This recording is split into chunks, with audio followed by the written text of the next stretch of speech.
Bismillahirrahmanirrahim. Assalamualaikum warahmatullahi wabarakatuh. Innalhamdalillah nahmaduhu wa nasta'inuhu wa nastaghfiruh wa na'udzu billahi min syururi anfusina sayyiati a'malina. Man yahdihillahu fala mudhillalah wa man yudlil fala hadiyalah. Asyhadu an la ilaha illallah wahdahu la syarikalah wa asyhadu anna Muhammadan abduhu wa rasuluh. Allahumma shalli wa sallim wa zid wa barid wa an'im ala abdika wa rasulika sayyidina wa maulana Muhammadin wa ala alihi wa ashabihi ajma'in, amma ba'du. Pemirsa dan rekan-rekan yang hadir di sini, ya, alhamdulillah di tanggal 10 Muharram, ya, ada yang mengatakan di tanggal 9 Muharram kita berkumpul lagi, ya, bermajelis lagi di majelis bab muamalah di sini. Khususnya kita bicara tentang muamalah online, ya. Dan kita akan berbicara tentang halal haram cari uang di dunia maya. Baik. Ada beberapa hal yang akan kita bahas, ya. Dan kebanyakan transaksi yang terjadi di dunia maya itu dalam rangka mencari uang di sana, ya, selain berjual beli ada jual jasa. Kita kembalikan kepada fikih muamalahnya. Jual jasa itu kan ada namanya ijarah, gaji, ya kan? Ada sistemnya jualah, kayak marketing gitu, ya, fee marketing. Nah, sama-sama jual jasa. Bedanya kalau ijarah itu dia hitungannya berdasarkan waktu, gaji bulanan, gaji mingguan, gaji harian, ya. Itu namanya akadnya ijarah, upah. Adapun akad ju'alah, ya, itu berdasarkan perolehan target. Dan biasanya ini pada marketing yang ada, ya. Menjual satu maka fee-nya 100.000. Jual dua berarti 200.000. Nah, kalau dunia maya berarti kalau misalkan dia akadnya ijarah, upah, ya, pasang iklan di dunia maya atau di online, dan biayanya kontrak per tahun misalkan, ya, setahun kontraknya senilai 15 juta. Itu namanya akad ijarah, jual jasa dengan akad ijarah, akad upah. Kalau akad jualah dia dengan main sistem klik biasanya, ya, satu kali klik 1.000 rupiah. Makin banyak orang klik, makin banyak dia memperoleh pundi-pundi keuangan. Secara hukum asal kedua akad ini diperbolehkan. Nah, baik dari ijarah ataupun akad jualah. Dan pada dasarnya, ya, akad jualah itu sama dengan ijarah, jual jasa. Tapi ada beberapa kelonggaran yang tidak ada pada akad ijarah tadi, ya. Seperti ketidakjelasan volume yang pekerjaan yang dilakukan. Contoh, upah mencari mobil yang hilang, ya kan? Dia kan nggak berdasarkan waktu. Bisa seminggu orang ketemu, bisa sebulan, ya, bisa sehari, bisa 3 hari. Tapi barang siapa yang bisa menemukan mobil ini, maka dia dapat imbalan 10 juta. Jadi nggak berbatas waktu, target, ya. Akadnya itu namanya akad jualah. Nah,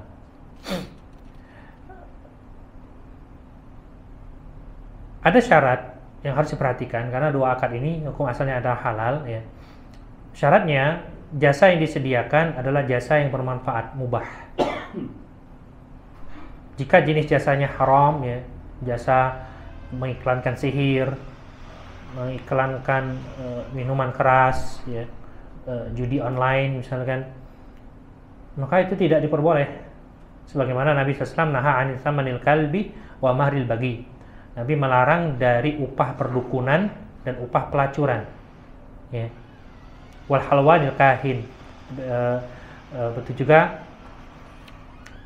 penjualan anjing ya. Hadisnya muttafaqun alaih. Kenapa dilarang ya? Jasa-jasa yang terlarang berarti hasilnya juga haram. Baik, ya, berarti kalau iklannya mengandung unsur yang haram, maka hasilnya juga haram ya. Mengiklankan minuman keras misalkan ya, itu tidak diperbolehkan. Kemudian tidak ada unsur tolong menolong dalam maksiat. Nah, kalau ada unsur tolong menolong dalam maksiat, maka upahnya adalah haram. Nah, baik, nah ini dasar ya tentang jual jasa. Ada di akad ijarah, ada akad ju'alah. Ya, ijarah tadi berdasarkan waktu, kalau ju'alah berdasarkan target ya, marketing biasanya. Kalau misalnya di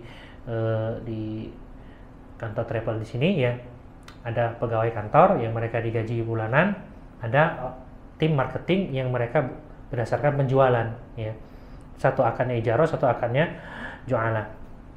Baik. Kita bicara AdSense ya, atau AdMob. Kalau AdSense ini kan yang dari Google ya. Kalau yang AdMob ini dari dia sama, cuman dia di mobile. Baik. Konsepnya adalah ya, calon anggota mengajukan permohonan kepada Google agar nantinya Google memasang iklan ya, di website milik anggota yang sudah mendaftar. Baik. Maka dikirimlah oleh Google dalam bentuk teks maupun gambar ditampilkan di website.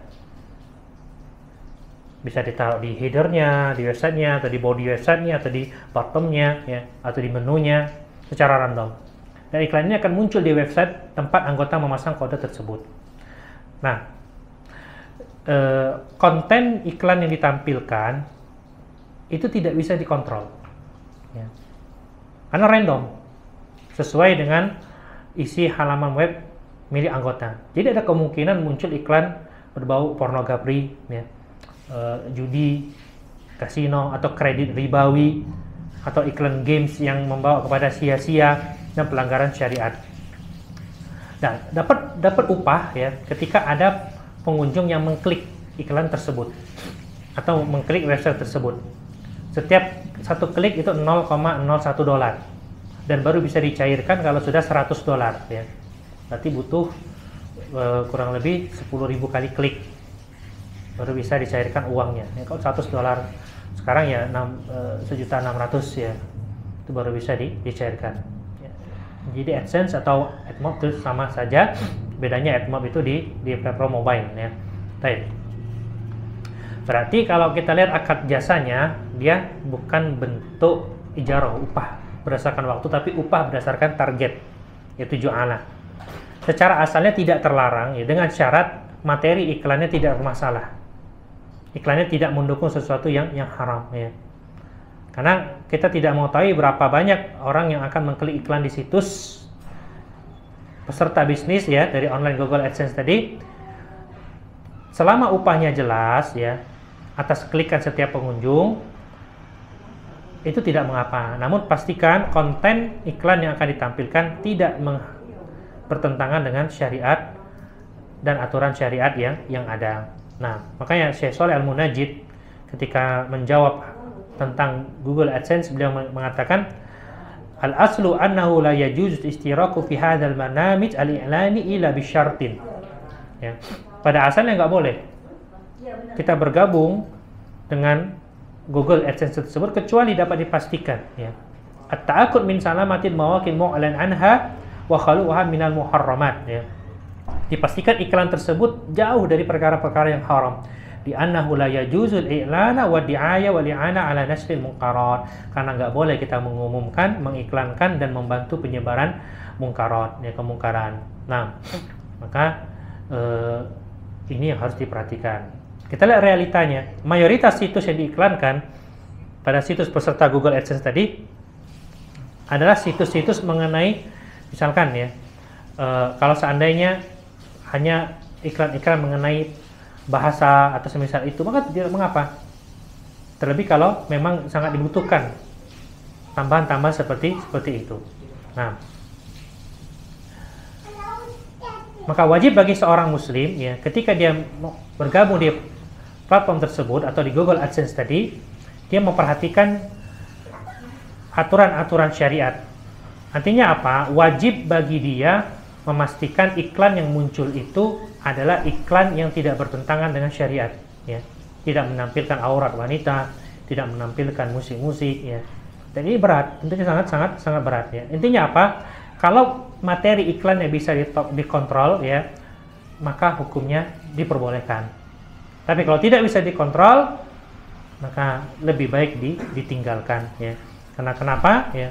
Uang yang didapatkan dari mendukung penyebaran sesuatu yang haram, maka itu hukumnya juga haram. Nah, kemudian ya, jamaah rahimani wa rahimakumullah, ada CPA ya, atau PPA, Pay Per Acquisition. Ini pembayaran iklan secara online. Dia orang pasang iklan ya, dan dia harus bayar untuk mengakuisisi hal tertentu. Nah, misal orang yang akan mengiklan ini bayar jika ada penjualan, atau setiap ada yang klik dia harus bayar ya. Nah, ini juga sama ya. Ini penyedia jasa yang dibayar, maka harus dipastikan kebersihan konten dari iklan atau materi iklan yang ditampilkan ya. Nah, kemudian kita bicara afiliasi. Afiliasi ini mirip konsepnya dengan LMN. Yang mana ya, permasalahan bisnis LMN ini lebih dekat kepada gharar. Kalau Majma' Fiqih Al-Islami, begitu juga Dr. Sami Aswailim, mereka menyebutkan latar belakang kenapa LMN itu dipermasalahkan. Yang pertama, member ketika hendak bergabung, dia harus membayar senilai tertentu. Nah, untuk apa dana tersebut? Tidak semuanya untuk beli produk, ya. Tapi agar dia bisa tergabung dalam sistem LMM tersebut. Nah, tujuannya apa? Tujuannya bukan produk, ya. Karena produknya biasa. Biasanya produknya sangat-sangat biasa, cuma dibesar-besarkan dengan omongan-omongan tadi ya. Sehingga harganya di markup sedemikian rupa, dan tujuan orang gabung di bisnis itu bukan pengen dapatkan barang, produk ya, tapi ingin mencari downline sebanyak-banyaknya. Nah, untuk bisa mendapatkan downline atau bawahan tadi, ini sesuatu yang masih tidak bisa dipastikan. Spekulasinya, gorornya besar ya. Kenapa? Member yang paling bawah lah yang akan menghadapi resiko rugi. Baik. Jadi setiap menjaring member ya, mereka bayar harga produk misalkan 300.000, 150.000 disetorkan kepada yang di atas, 150 dimiliki oleh kita. Ya. Nah, begitu terus. Nanti yang paling rugi siapa? Yang paling rugi adalah yang paling bawah. Ya. Orang berpikirnya seperti ini sederhananya. Oh, aku cuma nyetorkan 300 berarti kalau aku dapat 3, aku sudah dapat untung 450 ya. Dari modal 300 dapat untung 150.000 ya.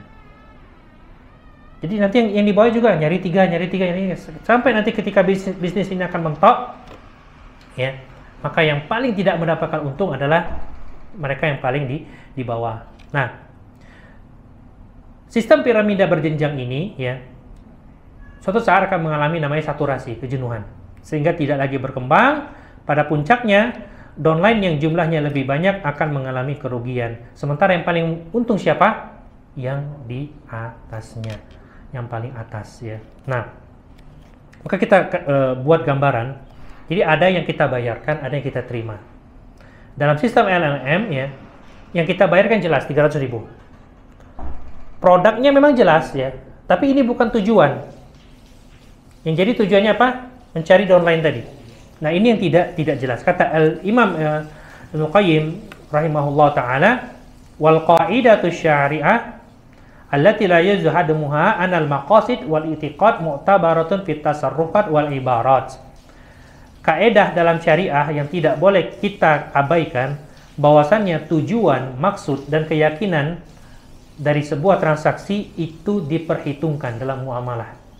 Ya. Kalau tujuan kita untuk mendapatkan downline, maka yang diperhitungkan adalah sesuai dengan tujuan tersebut. Walaupun ada produk yang diperjualbelikan di situ. Ya. Tapi karena tujuannya bukan produk tadi, maka produk tadi tidak termasuk hitungan. Ya. Tidak termasuk hitungan niat tadi. Nah, disinilah letak gorornya dari transaksi MLM tersebut. Nah, karena produknya bukan tujuan utama, tapi mencari member baru agar mendapatkan fee sebesar-besarnya, itulah tujuan utama. Ya. Nah, jadi kalau kita jadi member nih, kita membayar sesuatu yang pasti memang. Ya. Ada dua hal, ya, produk, dan itu pasti produk yang kita dapat, tapi ini tidak jadi tujuan utama, dan yang menjadi tujuan utama adalah mendapatkan downline. Ya. Sehingga yang terjadi, kita membayar sesuatu, namun kita hanya dapat peluang untuk cari downline. Nah, ketika kita tidak dapat downline tadi atau kaki-kaki tadi, yang kita bayarkan tersebut tidak akan menghasilkan apapun. Disitulah sisi goror dari MLM. Ya. Nah, bisnis afiliasi ini, ya, sekitar tahun 2004, itu masa-masanya gencar-gencarnya monetizing, ya, dunia maya. Tiba-tiba tersihir dengan seorang master internet marketing. Ya. Waktu itu namanya Joko Susilo. Dia jualan e-book, ya, dengan sistem afiliasi MLM tadi. Dan e-booknya itu cukup mahal, 250.000 di zaman itu. Ya, 250.000, tapi banyak orang beli. Kenapa? Ada janji fee ketika bisa mendatangkan pembeli lain. Nah, janjinya orang yang beli e-book tersebut dia akan mendapatkan duplikat web, ya. Nah, kalau ada orang lain beli dari dia, maka dia mendapatkan 50-50 penghasilan dari penjualan e-book tadi. 125.000 diserahkan kepada Joko Susilo, ya, 150.000 lagi untuk member yang berhasil mendapatkan pembeli baru. Nah, tibalah masanya sampai ke titik saturasi, titik jenuh. Akhirnya banyak para pengguna mulai sadar, ya, peluang mereka untuk mendapatkan untung sudah terancam. Sehingga pembeli terakhir, ya, sama sekali tidak bisa cari downline, dan duplikat web yang mereka dapatkan tidak bisa digunakan. Ya. Nah, karena kenapa? Ya, bukan tujuan mereka untuk mengembangkan itu. Yang penting dapat downline. Ya, akhirnya merasa ditipu, sehingga banyak komentar-komentar miring yang diarahkan kepada sang owner, ya, dan akhirnya banyak netizen yang menyesal. Kenapa? Realitanya mereka nggak butuh e-booknya. Ya. Setelah dipelajari, e-booknya hanya berisi tutorial-tutorial yang kopas dari Google. Baik. Kenapa? Ya, harus membeli. Kalau bisa didapatkan secara gratis di Google. Ya. Akhirnya apa yang terjadi? Yang di bawah makin merana, yang di atas makin kaya. Inilah dampak dari transaksi goror. Kenapa tidak ada produk real yang dijual? Baik. Mereka hanya membayar untuk mendapatkan downline, dan pihak yang paling diuntungkan adalah pihak yang paling berada di atas. Ya. Maka bisnis online dengan skema afiliasi berbayar, di mana ada fee bagi mereka yang bisa membawa pengunjung atau pembeli, adalah bisnis yang mengandung goror yang terlarang. Ya. Wallahu ta'ala a'lam bishawab. Baik. Kemudian, ya, kita berbicara tentang domain. Ini agak panjang. Segala sesuatu yang bisa dimanfaatkan secara mubah, maka boleh jadi objek transaksi. Ini kaidah penting. Ya. Segala sesuatu yang bisa dimanfaatkan dengan mubah itu boleh diperjualbelikan. Kaidahnya apa? Kullu ma sahha naf'u sahha bai'u illa bidalil. Semua yang boleh dimanfaatkan boleh diperjualbelikan kecuali jika ada dalil yang melarang. Ya. Nah, masalah manfaat ini kan sifatnya relatif, nisbi. Maka yang terjadi perbedaan di kalangan para ulama, ya, tentang jual beli hal-hal yang sekedar untuk hiburan. Ikan hias, ya, burung hias, apa lagi itu? Apalagi hobi manusia ini? Hah? Motor hias. Nah, motor bisa digunakan, ya. Ini itu cuma bisa dinikmati suaranya, bisa dinikmati dengan dilihat, ya kan? Seperti itu. Kalau motor kan bisa dikendarai, ya jelas. Nah, ulama Syafi'i ya, kalau kita lihat di matan Abi Suja misalkan ya, melarang jual beli yang seperti itu, nggak ada manfaatnya. Ya, sekedar bisa dilihat, sekedar bisa didengar, ya kan, nggak ada manfaatnya. Tapi ulama Al-Hanabilah mengatakan boleh, ini manfaat mubah. Ya. Mendengar suara burung yang indah itu manfaatnya mubah. Melihat keindahan ikan-ikan hias itu sesuatu yang mubah. Ya. Diperbolehkan. Maka kalau orang belajarnya cuma Syafi'i misalkan, ya, dia nggak akan jual ikan cupang misalnya. Ya. Dia nggak akan mau main burung, ya, karena dalam mazhab Syafi'i diharamkan seperti itu, karena nggak ada manfaatnya. Tapi dalam mazhab Hanabilah itu manfaat yang mubah. Nah, jadi manfaat ini sekali lagi sifatnya relatif, ya. Sehingga timbangannya apa, ya? Timbangannya secara syar'i, kemudian secara urf yang berada di masyarakat. Apakah ini bermanfaat ataukah tidak? Karena masalah yang mubah itu sangat banyak, yang haram itu hanya sedikit, ya. Semua isi bumi ini Allah ciptakan untuk dimanfaatkan, ya. Wasakhkhara lakum ma fis samawati wa ma fil ardi jami'an minhu inna fi dzalika laayatin liqaumin yatafakkarun. Kami menundukkan untukmu apa yang ada di langit, apa yang ada di bumi sebagai rahmat. Sesungguhnya pada yang demikian itu benar-benar tanda kekuasaan kami yang bagi kaum yang berpikir, ya. Nah,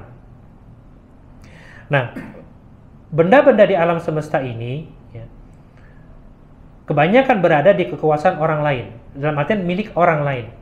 Sehingga cara kita untuk bisa memanfaatkannya adalah dengan melakukan transaksi, baik transaksi komersil ataupun non komersil. Bicara objek yang diperjualbelikan, ya, maka objek yang bisa diperjualbelikan adalah yang boleh dimanfaatkan secara mubah. Syarat agar dikatakan manfaat, yang pertama benda ini ada manfaatnya, ya. Kalau dia tidak ada manfaat sama sekali, maka tidak boleh diperjualbelikan. Semut ada manfaat enggak? Ada orang jual semut, ya. Ada manfaat enggak? Untuk makan burung, ya. Berarti ada manfaatnya. Nanti di sini dicontohkan tidak boleh. Karena sekali lagi manfaat ini kita lihat, ya. Dia ada manfaat atau enggak, kemudian mubah atau enggak, ya kan, manfaatnya. Sekali lagi ini bersifat relatif, bersifat nisbi, ya. Nah, kalau dia ada manfaatnya boleh diperjualbelikan. Kemudian manfaat benda ini mubah, sehingga benda yang tidak bermanfaat kecuali untuk yang haram tidak boleh diperjualbelikan. Seperti jual patung, ya, jual alat musik, jual rokok termasuk, ya. Nah, dia tidak ada manfaatnya. Ulama sepakat mudaratnya. Kenapa ada fatwa rokok itu makruh? Begini, ya. Ketika awal-awal rokok itu masuk ke dunia Islam, nah, para ulama masa itu mereka tidak meninjau dari sisi mudarat kesehatan, ya. Karena teknologi kesehatan pada waktu itu belum secanggih zaman sekarang. Maka para ulama yang ada pada waktu itu mereka hanya meninjau dari sisi takyid fikihnya saja. Dapat disimpulkan dari rokok tersebut, ya, misalkan hanya buang-buang uang, ya, hanya untuk mendapatkan kepuasan, ya, hanya untuk hal-hal yang sifatnya sia-sia, maka hukumnya makruh. Ya, saking hati-hatinya ulama pada waktu itu, karena belum kelihatan mudarat yang jelasnya. Sampai berkembangnya waktu, ya,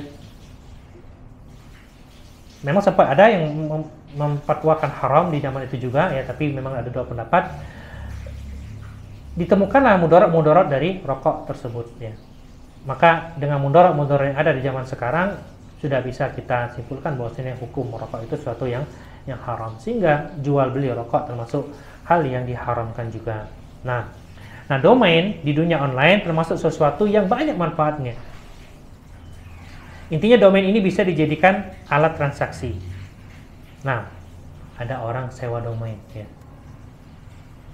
Karena namanya sewa itu tidak terjadi perpindahan hak milik, tapi hanya hak pakai, ya. Tapi boleh nggak kalau dia sudah sewa domain, dia memiliki objek dari domain tersebut, ya, selamanya.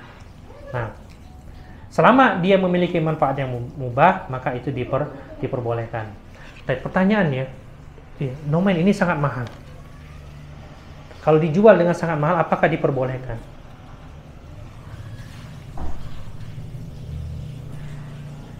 Karena beberapa yang unik ya, atau yang sudah lama usianya, itu harganya sangat mahal. Dan sengaja tidak dimanfaatkan oleh pemiliknya, dibiarkan nganggur. Kenapa? Dijual nanti kalau sudah harganya fantastis. Ya. Nah, kembali lagi ke konsep menjual barang di atas harga pasar. Penentuan harga termasuk bagian yang diatur dalam bab jual beli. Ya. Menjual barang melebihi harga pasar di kalangan para ulama dikatakan sebagai tindakan taghabun atau tindakan goben, ya. Bai'ul goben, pembodohan di tengah-tengah masyarakat. Ya. Dan bai'ul goben termasuk transaksi penipuan yang diharamkan oleh para ulama. Nah, goben ini ada dua, ada yang dia bisa ditolerir, ya, yang dia ringan sifatnya, ada yang dia parah, tidak bisa ditolerir. Ya. Nah, batasannya apa sehingga bisa dikatakan ditolerir atau tidak? Ini sudah kita pernah bahas sebelumnya. Salah satu pendapat mengatakan, itu pendapat Malikiyah mengatakan, yang masyhur menurut berbagai mazhab bahwasanya barang yang dibeli tidak dikembalikan oleh sebab goben, pembodohan, yang menghasilkan keuntungan meski melebihi batas normal kecuali dalam beberapa kejadian. Yang pertama, penjual dan pembeli yang mengalami goben fahish adalah wakil atau orang diberi wasiat. Jika itu yang terjadi, maka transaksinya dibatalkan. Ya. Sehingga ya, para ulama berbeda pendapat mengenai batasan goben fahish. Sebagian ulama mengatakan apabila barang dijual lebih mahal sepertiga dari harga pasar, maka itu termasuk transaksi goben. Ya. Syekh bin Baz juga mengatakan, sebagian mengatakan sepertiga, yang lain mengatakan kurang dari itu. Namun pendapat yang lebih tepat dalam masalah ini, selama masyarakat menyebutkan itu adalah pembodohan dalam jual beli, maka itu dikatakan goben fahish. Ya. Artinya kembali kepada pengakuan masyarakat. Nah, misalkan kita beli air mineral seharga 1 juta. Kenapa mahal? Karena bekas minum Kiai Miftah Al-Martapuri misalkan, dijual 1 juta. Ya. Ini goben enggak? Seluruh masyarakat yang berakal akan mengatakan bodoh. Ya. Karena ini harganya paling 10.000, ya, paling mahal. Nah, itu menurut Syekh bin Baz seperti itu. Artinya kalau masyarakat mengatakan ini pembodohan, maka ini pembodohan. Kalau tidak, ya tidak. Ya. Nah, dan masyarakat umum, bukan masyarakat secara komunitas tertentu. Ya. Karena memang ada komunitas-komunitas yang berbangga-bangga. Ya. Ada seorang alim datang bawa serban, ya, dia lelang serbannya, saya 1 juta, nih, saya 2 juta, 3 juta, sehingga terjual seharga 15 jutaan. Serban, ya, cuma sekedar serban yang made in China terkadang seperti itu. Nah, maka apakah menjual domain dengan harga mahal termasuk pembodohan terhadap konsumen? Ya, maka ada dua hal yang harus kita selesaikan. Yang pertama, apa standar harga pasar untuk jual beli domain? Ya. Baik. Harganya kalau kita lihat, ya, dari penyedia domain harganya sangat murah. .com itu hanya sekitar sekian ratus ribu per tahun. Kalau dia .net itu lebih mahal. Nah, dan untuk pembelian domain dari penyedia domain harganya relatif sama, baik namanya unik ataupun tidak unik. Baik, itulah yang menjadi harga pasar untuk domain. Ketika kita beli domain, ya, kemudian dihargai jutaan, tentu kita akan komplain karena ini jauh di atas harga pasar. Karena domain itu ya kisaran ratusan ribu. Baik. Kemudian pertanyaan kedua, apakah harga pasar bisa berbeda tergantung kondisi produk? Jadi ada produk yang di sekitar kita yang dipasarkan sangat berbeda. Contoh kopi, ya. Di warung kopi pinggir jalan cuma 5.000. Kalau kita pergi ngopi di coffee shop, ya, paling tidak 15.000. Bagi lagi kita yang punya brand nama lebih besar, ya, bisa 30.000. Seperti itu. Sama mie instan, ya. Warung paling 3.000 tanpa dimasak. Kalau dimasak paling 8.000 bisa pakai telur gitu kan. Kalau kita pergi ke restoran, ya, bisa 15.000. Kalau kita lagi di hotel bisa 25.000. dengan barang yang sama. Nah, pertanyaan, apakah harga pasar bisa berbeda tergantung kondisi produknya? Apa yang membedakan harga pasar pinggir jalan dengan harga pasar di restoran? Beda, memang sahih ya. Harga makan di warung dengan makan di sepur beda. Makan di pesawat apalagi lebih beda lagi. Ya kan? Pernah beli di pesawat itu yang mineral kayak gini 50.000 ya. Saking hausnya. Nah, kalau seperti itu keadaan masyarakat memaklumi, iya benar ya. Maka tidak dikatakan di tempat yang berbeda itu termasuk pembodohan ya. Karena semua ada pangsa pasarnya. Begitu juga ya, domain harga pasarnya bisa berbeda-beda. Ketika masih berada di penyedia domain tadi harganya murah. Tapi ketika sudah dipegang seseorang, maka nilai pasarnya tinggi. Ketika dia rawat dengan baik ya, bisa nilainya mahal, itu sesuai dengan harga pasarnya. Karena itu ya, menjual domain dengan harga mahal bukan termasuk jual beli yang bermasalah selama keduanya saling ridho dan tidak ada yang merasa dibodohi ya. Nah, wallahu taala alam bis-shawab. Baik. Kemudian ya, yang terakhir pada pertemuan kali ini, hukum just tip ya, jasa titip. Kapan pertama kali just tip ini dikenal ya? Sekitar 2016 itu mulai muncul fenomena just tip di tanah air.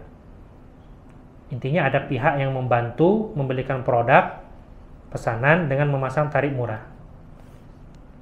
Nah, istilahnya memang baru muncul belakangan.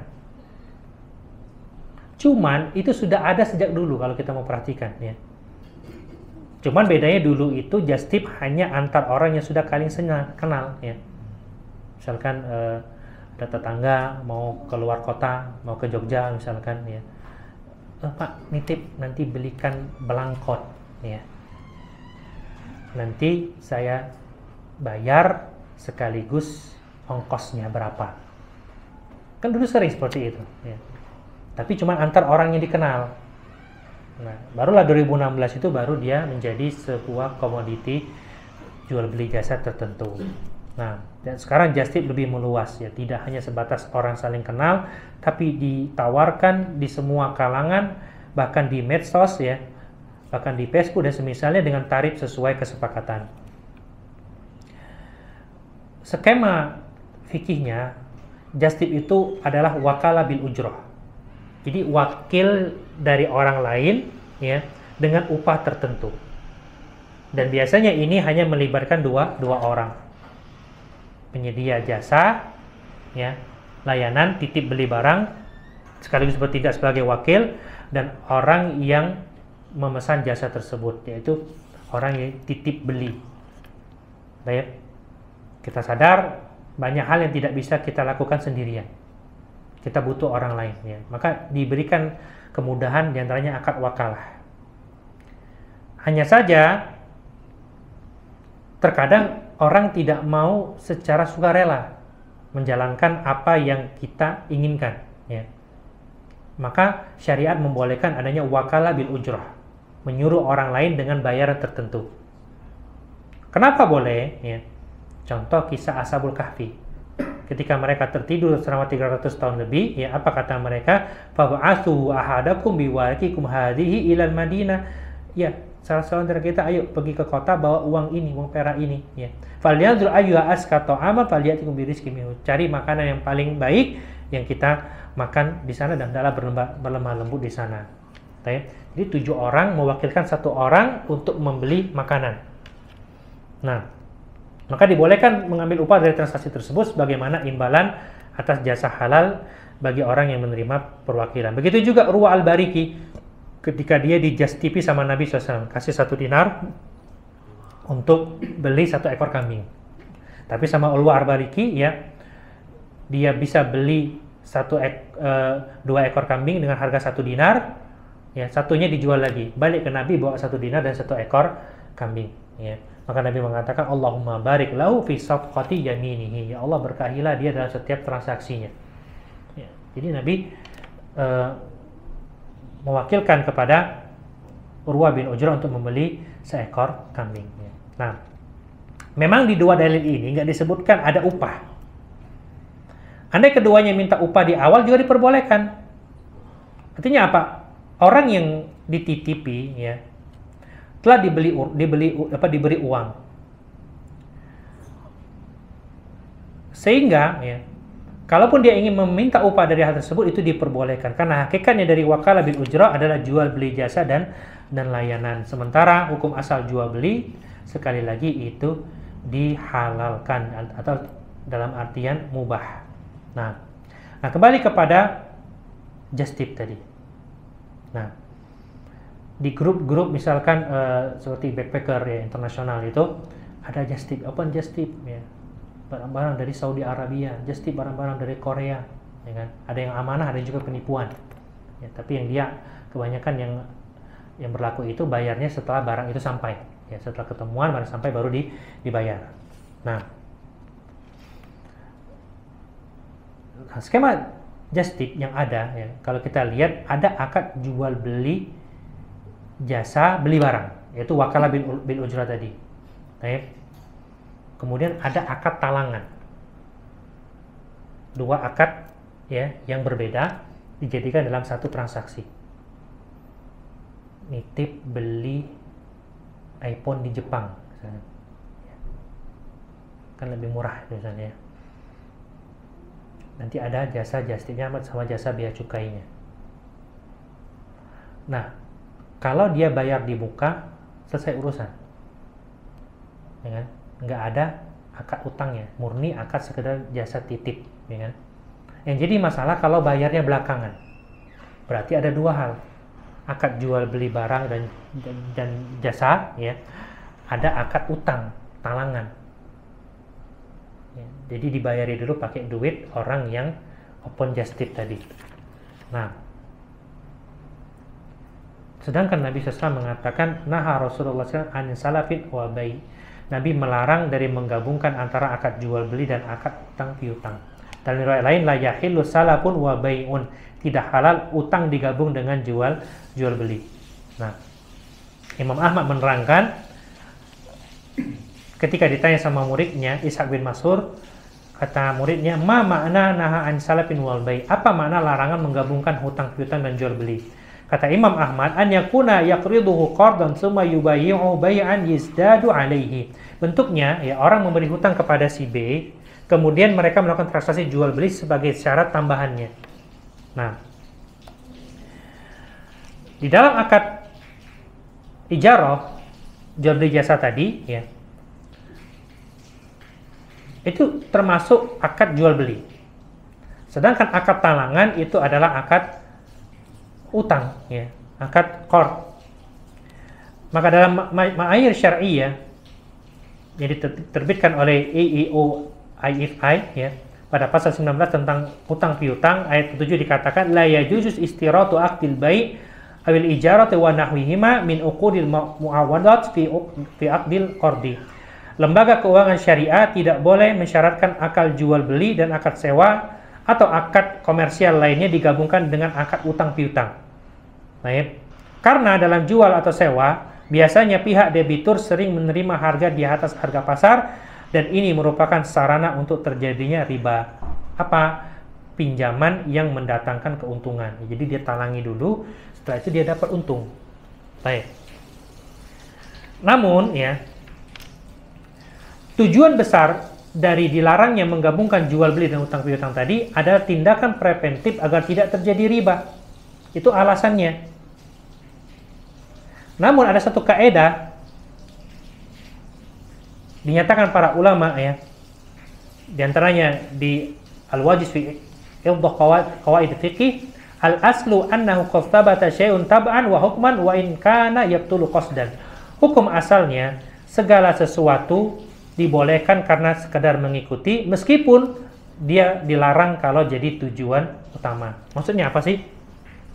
Al-maksud fil uqudi mu'tabarah ya. Niat dalam akad itu ternilai. Gini, jadi kalau kita melakukan just tip, tujuan kita itu dapatkan barangnya dititipi atau akad utang piutangnya. Ya. Kalau kita melakukan just tip, tujuan utama kita adalah jual beli jasa itu. Sedangkan akad piutang tadi hanya sekadar mengikuti. Maka dikatakan yasbutu tab'an ma la yasbutu istiqalan. Kalau dia sekedar mengikuti maka boleh. Tapi kalau dia berdiri sendiri maka tidak diperbolehkan, ya.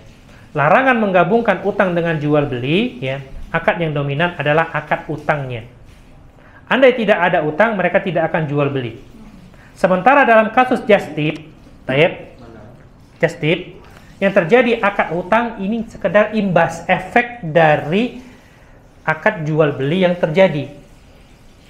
Maka just tip dengan skema talangan, dana talangan, ya, hukum asalnya diperbolehkan, ya, dengan alasan akad utang tadi sekedar mengikuti efek dari transaksi jual beli tadi, ya, sehingga sekali lagi just tip itu diperbolehkan, ya. Nah, kendati memang sebagian ulama melarang karena menggabungkan utang dan jual beli tadi. Namun sebagian ulama lagi memperbolehkan dengan alasan apa? Akad utangnya hanya sekedar imbas, bukan tujuan utama. Nah, maka kalau kita ambil pendapat yang mengatakan boleh dengan alasan ini bukan tujuan utama utang piutangnya, tujuan utama jual beli jasa. Bolehkah pihak wakil menaikkan harga? Ya, misalkan kita just tip beli ayam Smackdown lagi, ya, rahimahullah, ya. Nah, ayam geprek Smackdown ya dulu, ya, sangat terkenal. Di warung dihargai 10.000, ya, tapi di markup sama yang pihak penyedia jasa menjadi 13.000. Padahal dia sudah ngambil upah di situ dengan upah 2.000. Jadi dia dapat 15.000, ya. 13 untuk markup harga, 2.000 sebagai upah jasanya. Nah, wakil, ya, bukan pemilik barang. Ingat, ya, wakil bukan pemilik barang. Meskipun dia bisa belikan barang tersebut, tapi dia bukan pemilik barang. Sehingga namanya wakil, yang dia lakukan harus sepengetahuan dari kliennya. Sehingga harga yang disampaikan harus sama. Ya. Kalau di sana 10.000, sampaikan 10.000. Dan fee-nya juga harus sesuai kesepakatan, seperti itu. Nah, maka tidak boleh, ya, dalam jasa just tip yang sangat marak sekarang ini kan seperti jual beli antar makanan, ya. Bisa juga barang zaman sekarang, ya kan. Terkadang sama penyedia jasa itu di markup harganya, ya, dengan nota kosong. Itu tidak boleh, itu pengelabuan, karena kita sekali lagi hanya sekedar wakil, ya. Kita tidak boleh memarkup harga sesuai keinginan kita. Sampaikan harga sebagaimana semestinya, ya. Kalau pengen minta tambahan upah, maka katakan terus terang, ya. Nah, kalau tidak dapat, ya tidak mengapa, yang penting transaksi kita itu tidak terlarang. Itu lebih penting daripada kita untung sedikit tapi tidak mendapatkan keberkahan sama sekali. Hadza wallahu a'lam bishawab, ya. Masih panjang perjalanan kita tentang mencari uang, ya, halal-halal mencari uang di dunia maya. Next kita akan berbicara atau menyoalkan tentang apa tadi?